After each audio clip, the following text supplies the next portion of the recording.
And welcome everybody to another edition of the GSMC Football Podcast, brought to you by the GSMC Sports Network. As always, I'm your host, Kenneth Grunfelder, and it's great to have you guys here on this Thursday, March 28th. We have a lot to talk about on the show today. Before I get into that, just want to remind you guys, as always, to tip or donate, get your comments recognized, make sure to go to the following link. That is GSMCPodcast.net. Again, that really helps the show, makes the show more interactive between myself, the host, and you guys, the viewers. Again, that is GSMCPodcast.net. And as always, it is displayed on the ticker on the bottom of the show segment down below. And I apologize because I didn't fix the segment title here on the graphics page, so that's my bad. But yeah, so let's get into what we are going to discuss for today. So we're going to start off the show. We're going to talk about what the Bengals executive vice president had to say about Ja'Marr Chase and T. Higgins and their new deals, or possible new deals. So we'll get into that. We'll also talk about Steelers ownership, Art Rooney II, talking about their offseason and what to expect for them in the coming season. Then we will get into talking about the 49ers gearing up for a Brock Purdy payday and what that can mean for them. And then we'll also get into, to conclude the show, talk about Giants head coach Brian Daboll talking about possibly taking back play calling duties. So with that being said, let's get into the first topic, which is talking about the Bengals and some of the things that they are going to have to address in the near future. So let's get into that. So the Bengals obviously have two wide receivers here that, one of them actually could end up getting traded. The other, they're looking to pay. The one thing that I was reading about was the fact that they might be waiting on, so they prefer to watch the market, looking at Justin Jefferson and seeing what he's going to end up getting paid. They're going to see what he ends up getting before they start negotiating with Ja'Marr Chase. They also need to consider whether they're going to end up extending T. Higgins as well. They got to work on the salary cap, but yeah. So really, the main reason why they haven't started, talking about a new deal or discussing a new deal with Ja'Marr Chase is because they want to see what Justin Jefferson ends up getting. The Bengals can exercise Chase's fifth-year option, securing his services through 2025. Obviously, T. Higgins has been franchise tagged. They just finished their working on Joe Burrow's new deal, so he's set. It's just the receivers you got to worry about now.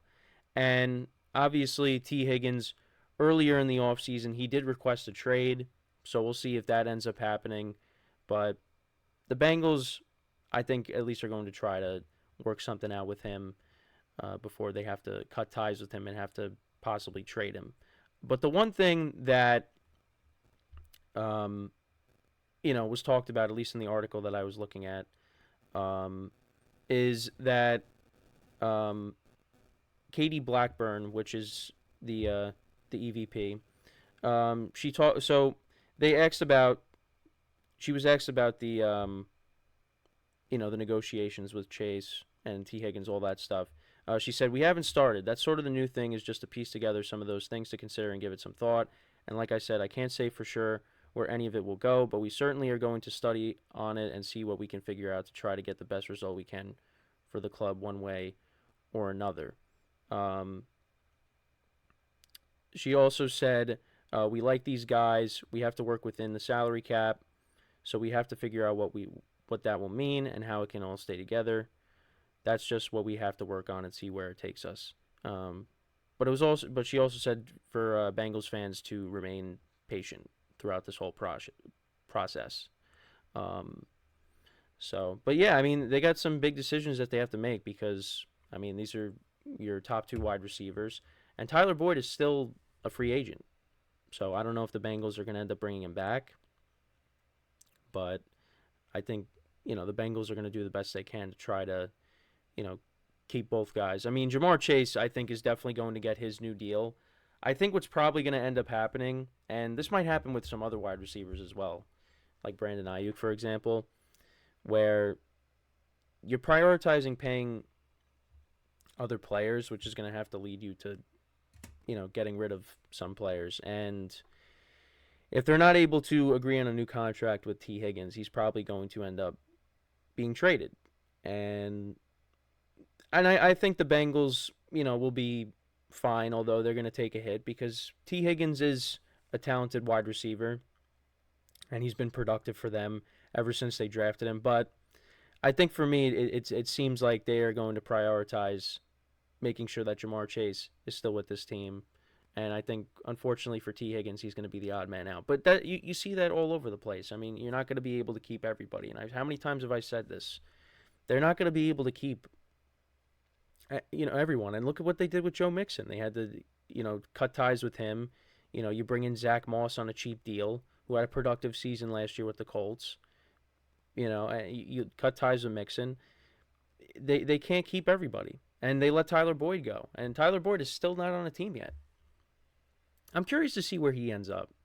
But, yeah, I mean, it's going to be interesting to see how this all unfolds. I mean, the Bengals are going to pay Jamar Chase, but I think T. Higgins is probably going to end up being the odd man out.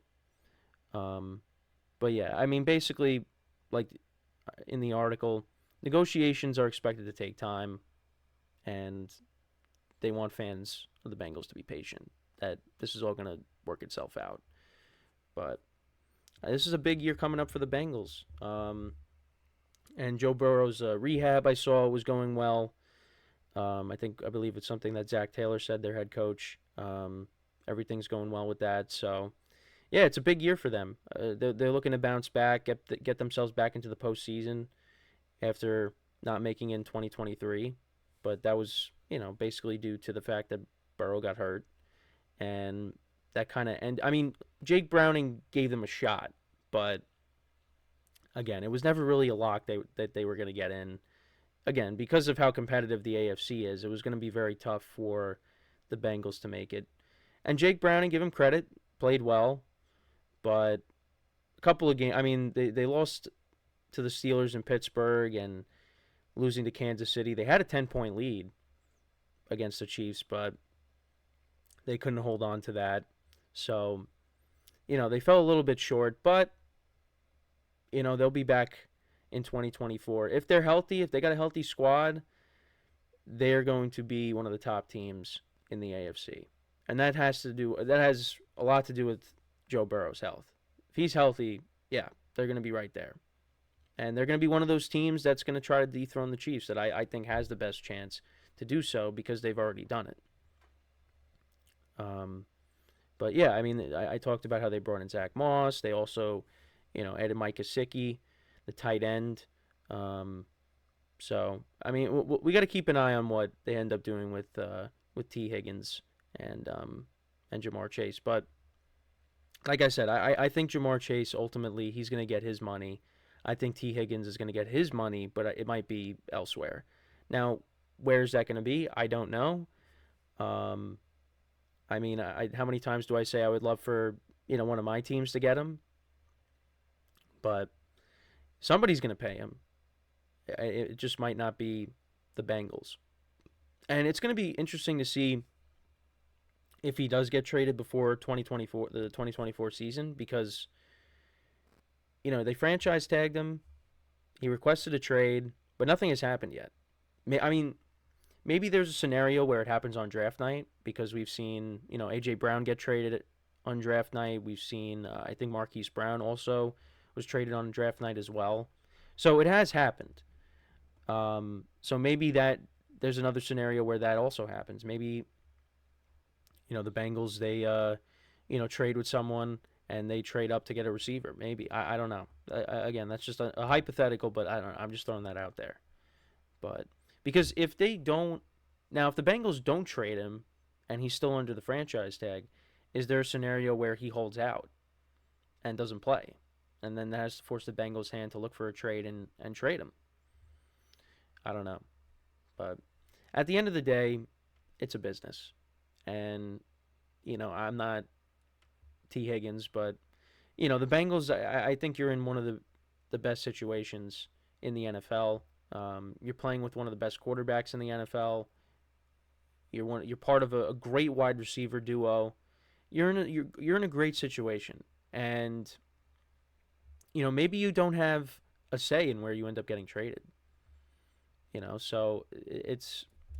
I mean, I'd want to stay with the Bengals, but again, if the Bengals don't give you the contract that you want, then yeah, you have the right to you know want to be traded, and that's what he did, requested to be traded. But I don't know. I feel like this is a great situation for you.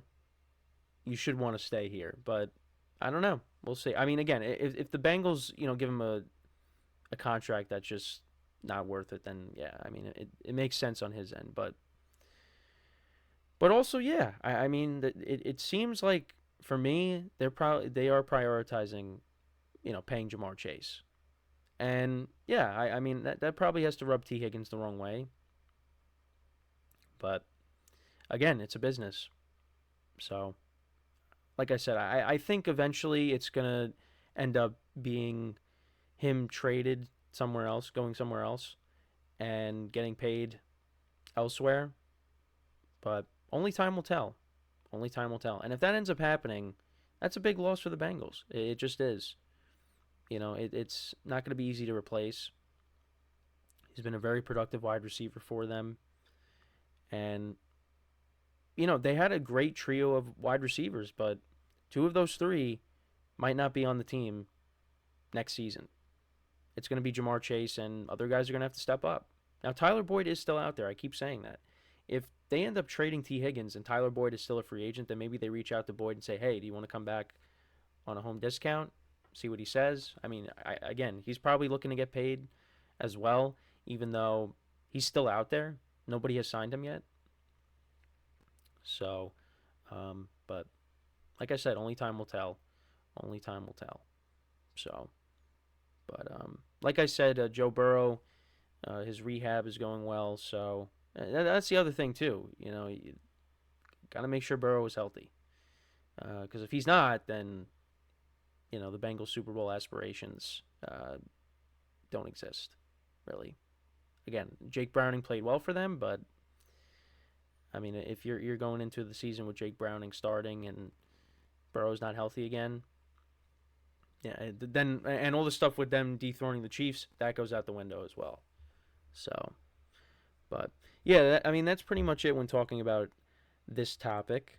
When we come back from our first break of the show, we'll talk about another team in the AFC North, and that is the Pittsburgh Steelers. Also, let me know what you guys think about what we just talked about in the comments with the T. Higgins, Jamar Chase stuff. Does Jamar Chase get his deal?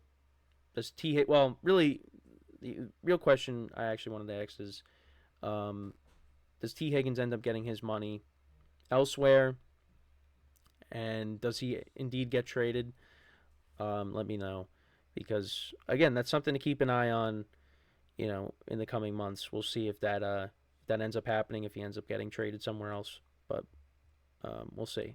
So, like I said, when we come back from our first break of the show, we'll talk about, like I said, another AFC North team. We'll talk about the Pittsburgh Steelers. We'll talk about Art Rooney II, his comments on the Steelers offseason, and what to expect from this team next season.